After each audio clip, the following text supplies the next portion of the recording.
Oke? Jangan berikan dulu hak kepemilikan kamu kepada dirinya. Itu poinnya. Paham ya sampai sini? Assalamualaikum, Bang Alfi. Karena bisa Waalaikumsalam. dibilang Itu aja bang. Hmm. iman tanpa perbuatan ini sama halnya kosong. Iya bro, cuman masalahnya narasimu yang kamu nggak mengerti konsekuensinya. Ketika kamu bilang berbuat dulu, maka nggak mungkin dia berbuat dulu sementara hakikat kepemilikan sudah diberikan dulu, ya kan? Karena ketika hakikat kepemilikan sudah diklaim oleh oknumnya, maka itu sudah dikatakan berkepercayaan dulu. Makasih Bang Momar, makasih Bang, berkasih. Baru diikuti dengan yang namanya perbuatan. Kalau Jadi misalnya sekarang Anda berkatakan berbuat dulu baru percaya, maka kan anggap gini, dulu orang itu narasi lagi dengar dulu. kosong. Kan narasi abang tadi gini, Hmm. yang penting percaya pasti masuk surga. Kan itu narasi abang pertama tadi kan. Ya, Makanya aku bilang kalau sekedar cuma percaya aja, sama aja kosong. iya. Tapi Nah, sebenarnya jadi narasi kamu intinya yang berbuat. mengatakan, iya Buah. saya paham bro, Yang saya paham. diapa tuh buah. Kan Iya, itu saya narasi paham. abang tadi. Saya paham bro. Sebenarnya Anda kurang bisa menjelaskan. Di dalam kekristenan sebenarnya dua hakikat percaya dengan berbuat itu harus saling mendukung. Karena ketika salah Iya, satu diantaranya ini hilang, iya maka betul. semuanya sia-sia. Iya Oke? Itu betul. tidak. Sebentar ya, saya jelaskan. Tapi Tetapi, kalau bentar. bentar dulu. Kalau hanya percaya tidak berbuat, itu sangat fatal saja, fatal Iya, sama sekali. Itu sangat fatal. Tapi kalau iya. kita berbuat, walaupun ibaratnya kita entah masuk surga aku nanti entah enggak. Tapi kalau kita udah berbuat kebaikan, mungkin Nggak kan ada. gitu. Nggak ada. Nah, ku Kalau tanya lu, menurut pandangan kekristenan, saya jelaskan ke Anda. Kalau menurut pandangan kekristenan, hanya dua. Kalau iya, iya. Kalau tidak, tidak. Ya. Jadi kalau iya, misalnya dua-dua ini harus saling berikutan. Jadi ketika percaya namun tidak berbuat, sama aja mati. Tetapi ketika berbuat tetapi tidak percaya, sama aja juga kosong. Nggak usah kamu bilang, kok ketika tidak sudah berbuat, maka tidak ada yang masih ada kemungkinan masuk. Nggak ada. Itu di dalam enggak, kekristenan. enggak intinya gini. Kalau kita berbuat pasti intinya kita kan percaya kan gitu. Kata Iya. siapa? Enggak, intinya kalau kita berbuat kebaikan pasti kita akan percaya. Karena Enggak, kenapa? Karena enggak. karena kenapa kita melakukan kebaikan? Intinya kita sudah percaya bahwa Waalaikumsalam. itu kebaikan. Percaya kepada siapa? Percaya kepada Yesus. Kan Emang gitu. yang mengajarkan kebaikan cuma Yesus? Nah, Hah? Yang ya iya, mengajarkan kebaikan cuma Yesus? Gitu. iya. Lah, kami Islam apakah tidak diajarkan Ya namanya itu kebaikan? itu terserah kalian. Itu kan agamamu. Itu, bro. Yang kamu bicarakan Dengar itu dulu, dengar dulu. adalah Dengar sebentar, dulu. diam dulu. Itu kan agamamu. Tadi aku bilang kamu bilang itu agamaku. Sekarang aku bilang ini agamaku, kamu ketawa. Iya, Cuman ya. sekarang kamu berbicara iman itu hanya di dalam keimananmu saja atau itu memang untuk semua orang? Saya tanya dulu. Gimana? Mengenai iman, apakah itu hanya kekristenan saja atau ruang lingkup kekristenan atau mengenai iman tentang kekristenan itu untuk semua orang? Jawab. Mengenai iman untuk kekristenan. Iya, mengenai iman kekristenan itu hanya untuk orang Kristen atau untuk semua orang? Untuk semua orang. Ya iya, berarti saya ikut di dalamnya. Makanya saya bilang dari tadi belum tentu. Gitu loh. Paham nggak? Karena kamu sudah mengatakan semua orang, berarti saya ikut dong, saya orang. Kan gitu. Kenapa sih literasinya minim kali begini? Ya, kalau masalah itu jangan diperdebatkan. Intinya aja yang kita bahas. Inti. Iya, Yang tapi yang saya bilang yang dari benar kan? yang Iya kita kan? bahas, yang kita bahas ini inti, bukan masalah entah kosakatanya, entah Iya, ini bukan ah, juga masalah kosakata, bro. enggak, Cuman contohnya klaim-klaim kamu contoh. itu yang Contoh. salah. Jangan kita permasalahkan entah masalah kosakata bahasanya, enggak, jangan. Kita bahas intinya. Justru Inti. ini inti, bro. Ya udah. Bang Alfi mau masuk, Bang? Dikit lagi bang, lanjutin dulu dikit lagi. 2 menit, 2 menit. Oh, lagi ngapus. Oke, oke, oke. Gini, Bro Al ya. Sekali lagi saya bilang, dalam berliterasi seperti ini, tolonglah argumen dulu ya, Bro ya. Waalaikumsalam, Bang Herul. tolong argumennya dulu dibangun lebih bagus lagi kalau bisa dulu. Itu permohonan saya nih. Oke Bang ya. Ya, walaupun Anda ketawa kepada saya, Dengar itu dulu, dengar dulu. Bentar. Ini cuma intinya tadi contoh. Ini saya ingin tahu aja, Kalau kalau contohnya aku muslim, contoh lah ya. Aku ada niat jahat. Ibaratnya ada sakit hati. Terus aku berbuat jahat sampai end lah. Pasti masuk surga, tetap masuk surga ya. Jawabnya Iya, aja iya tidak. kamu sudah Iya, tahu kan tidak. konsekuensinya tadi? Enggak, jawab aja iya tidak. Ya kamu sudah tahu nggak konsekuensi tadi? Kan sudah diberikan syarat. Nah, Ya kan? jawab aja iya tidak. Enggak. Gitu. Di dalam Islam itu penuh solusi, bro. Segala sesuatu yang terjadi di dalam kehidupan manusia itu diatur solusinya oleh Islam. Makanya Islam itu dikatakan agama. Jadi mengatur supaya orang-orang itu tidak kacau balau. Baik dalam bersosialisasi maupun antara manusia dengan Tuhan. Itu diatur. Beda dengan Kristen, semaunya Justru mereka. kalau masalah pembahasannya jadi kacau balau ya yang namanya ini yang jadi kacau balau. Soalnya kalau sudah ada penentuan penyucian di surga, di neraka, jadi kita bisa berbuat kacau karena kenapa kita bisa membunuh sembarangan Ya walaupun udah, nanti bro. kita akan Nggak menahan usah siksa. jauh-jauh, nggak usah Izin. jauh-jauh di neraka, bro. Izin.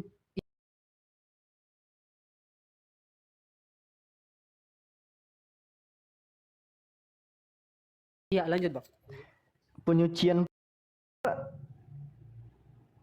Nah, di sini. Izin ya, mohon maaf nih, Alfi bukannya motong nih, tidak. Cuman geli sekali kalau dengar framing-framing tentang penyucian. Anda tahu nggak kalau di dalam iman Katolik ada purgatorium alias api penyucian? Purgatori atau api penyucian yang merupakan doktrin Katolik yang ditolak atau tidak diterima oleh saudara-saudara dari Protestan. Tahu nggak? Yang abang bacakan itu kitab. Ini loh dari iman Katolik. Enggak, yang kutanya ini kitab yang abang baca itu Ini kitab. sumbernya dari kitab juga. Mereka ada dasarnya.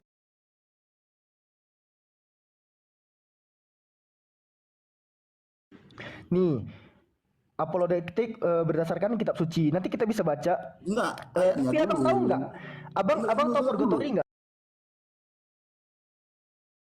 Tahu purgatorium nggak? Enggak, aku enggak percaya itu loh. Aku Nah, tidak percaya. memang gini bang. Kata-kata orang Katolik Dengar dulu. itu merupakan doktrin Katolik yang ditolak atau tidak diterima oleh saudara-saudara dari Protestan. Memang Protestan menolak purgatorium memang. Benar, Padahal nih apa kata orang Katolik? Padahal sangatlah alkitabiah, sesuai dengan isi kitab suci dan ditunjang oleh ajaran para bapak gereja atau tradisi gereja. Tertulis di mana, Bang? Oh, kita mau bahas dasar purgatorium. Kita mau bahas dasar purgatorium. Oke, Sesuai yang baik. abang baca ini tertulis di Dalil mana? Jangan asal baca purgatori. aja. Santai. Sabar. Santai. Nanti abang ngada-ngada itu kitab saya. Loh, abang ngambil kitab dari orang-orang Katolik juga, toh bang? Oh enggak. Abang kenal Rita Wahyu nggak? Nggak kenal juga? Oh Enggak parah. kenal. Nggak kenal. Nih, di dalam sarapan pagi Biblika, ayat-ayat kitab suci yang mendukung adanya purgatori atau api penyucian. Sarapan apa tadi, Bang? Sarapan pagi. Sarapan pagi Biblika. Nggak tahu juga? Wah parah. Lah. Tertulis ya. Mana ini, Bang? Ya, mana ini? Sarapan pagi. Aduh, aku kalau ngomong sama orang yang minim gitu susah. Nah, sekarang kita gini. Rita Enggak. Wahyu. Enggak, Nih. dengar dulu. Kenali dulu siapa Rita Wahyu. Oke. Nggak apa-apa, Dengar nggak dulu, apa-apa. dengar. Saya maklumi, nggak apa-apa. Dengar dulu, Bang Alfi. Ini adalah Bu Rita Gini. Wahyu. Gini, Bang Alfi. Ini dengar adalah dulu. Bu Rita Wahyu. Dengar dulu, Bang Ya. Alfi. Bu Rita Wahyu Rita Wahyu Wulandari adalah seorang penulis dan pengajar Alkitab Ibrani asal Indonesia. Ia menulis buku yang berjudul Eksegesis Pesat Kitab Kejadian dalam rangka menambah kumpulan kajian Alkitab dalam bahasa Indonesia. Ia juga merupakan pengurus situs web Sarapan Pagi Biblika SPB. Nah, ini dia situsnya yang gue tunjukin tadi, Sarapan Pagi Biblika. Situs apa, Nah. Bang? Aduh, memang susah yang satu ini, Bang. Yang percaya sama Ibu Rita Wahyu itu siapa? Gua nggak nyuruh lu percaya sama Rita Wahyu. Nggak nyuruh, Gua- tapi lu nggak nyuruh, tapi kamu baca-baca ini untuk Masalahnya, purgatorium itu alkitabiah menurut iman kekatolikan. Dan masalahnya pula, Katolik bilang doktrin purgatori itu memang ditolak atau tidak diterima oleh saudara-saudara dari Protestan. Wajar kok protein Itu kan- Protestan wajar. dengar dulu. Itu kan kata-kata orang Katolik, tapi nggak di Alkitab kan? Padahal nih bacanya setelah Dengar, kata dengar, Protestan, yang saya baca, oi Simpel baca aja, setelah simpel, kata simpel. Protestan, Dengar dulu, simpel aja, ya. padahal sangatlah alkitabiah.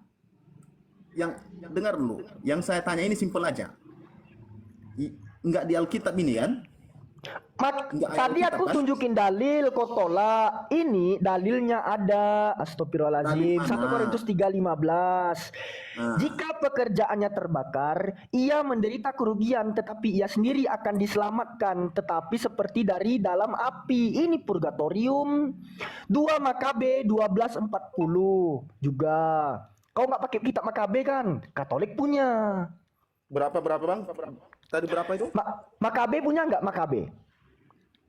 Aduh, ya nih jangan dinaikin dulu. Aduh, rusuh banget sih ya ini. Berapa tadi itu? Matius apa tadi? 2 Makabe. 2. Punya kitab Makabe? Enggak. Oh, nggak punya. Katolik punya. Katolik punya Makabe. Kalian kok nggak punya? Makabe. Apa ini Makabe ya? Nih, ku ajarin lagi. Gak apa-apa, biar belajar dia. Kitab Katolik disebut sebagai Alkitab Deuterokanonika. Kanonika.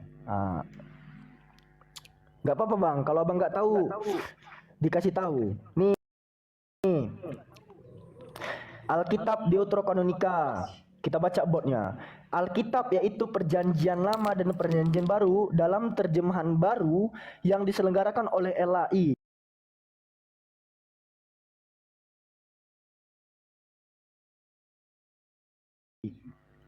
Ditambah dengan kitab-kitab Deuterokanonika yang diselenggarakan oleh Lembaga Biblika Indonesia. Nah, di sini di dalam kitab Deuterokanonika, kalau kita pilih nih di dalam Perjanjian Lama, di sana ada kitab yang tidak ada di dalam kitab Protestan. Contoh nih. Orang-orang Katolik memiliki kitab yang namanya kitab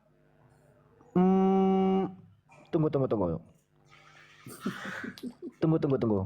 Santai, jangan ketawa. Ya. Agak lucu sih. Nih, Tobit punya nggak Tobit? Terus. Nih, Tobit. Kitab Tobit punya? Enggak, terus. Oh, enggak punya. Baruch punya?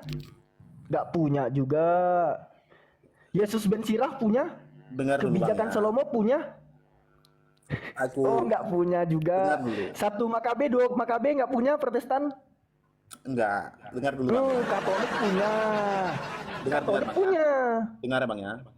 Aku cuma percaya ayat-ayat. Oh, yang modal ada di percaya. Alkitab aja.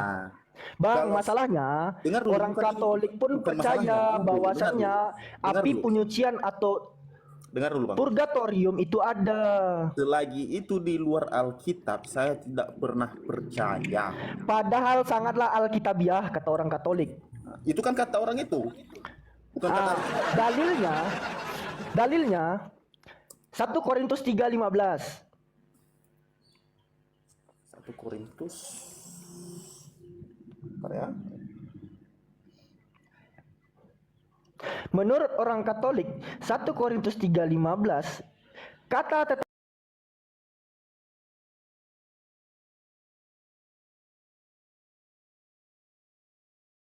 tetapi seperti dalam api, ya.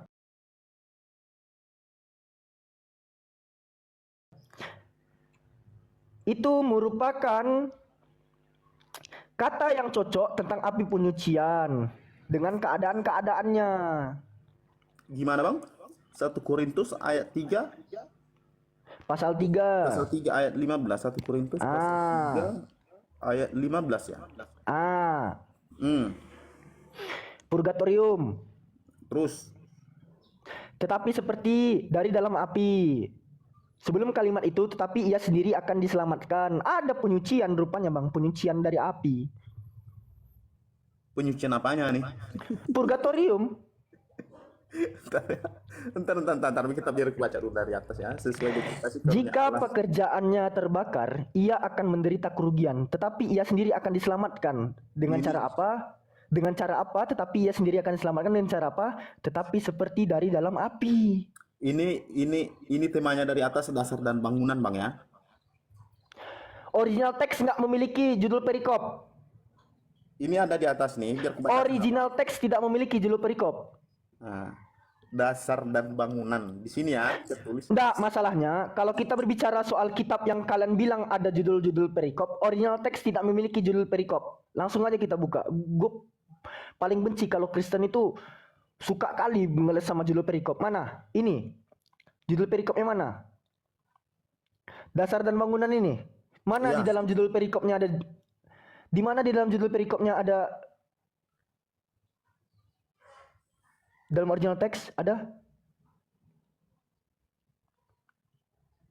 Kalau itu nggak pandai aku bacanya Bang. Kalau tulisan itu Abang kasih memang jelas. Aku bisa. Theogar, Esmen, Sunegroy. Bisa? Nggak bisa. Aku nggak bisa baca itu. Jadi di original teksnya nggak ada Bang. Judul-judul perikop dasar dan bangunan ini tuh nggak ada di original teksnya. Ya udah, sekarang kita baca dari Jangan ayat ngeles ke 10. sana, bahaya. Jangan ngeles ke sana. Nah, sekarang Ya udah, kita baca dari ayat 10 ya. baca satu perikop.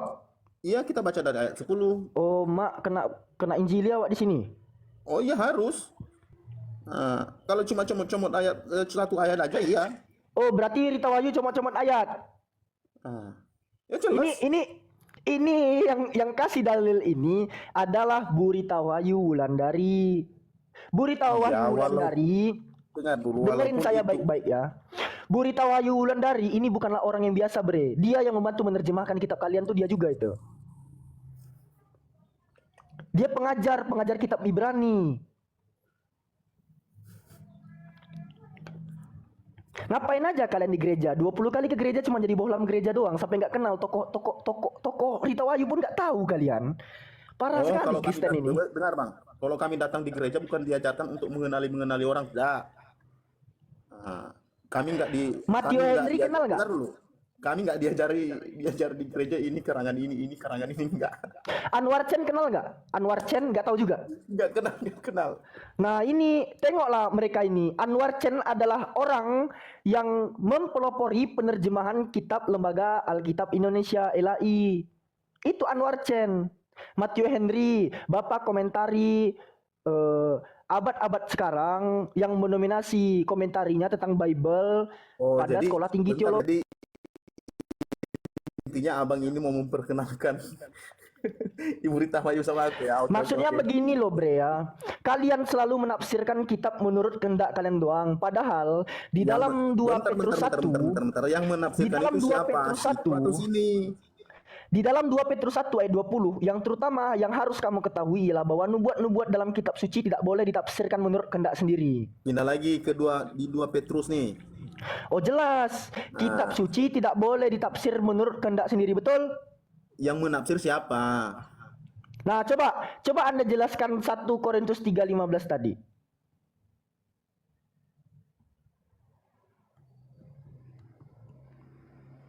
Coba dijelaskan.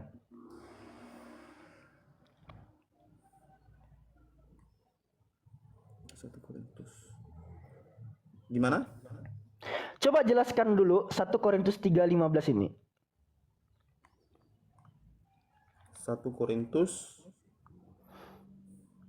Teman-teman Katolik menjadikan dalil ini sebagai dalil penguat bahwasannya setelah kematian seseorang yang berdosa akan bisa diselamatkan dengan cara melewati purgatorium atau api penyucian. Itu iman orang Katolik. Biar kita baca dari atas, Bang, ya. Biar tahu kita.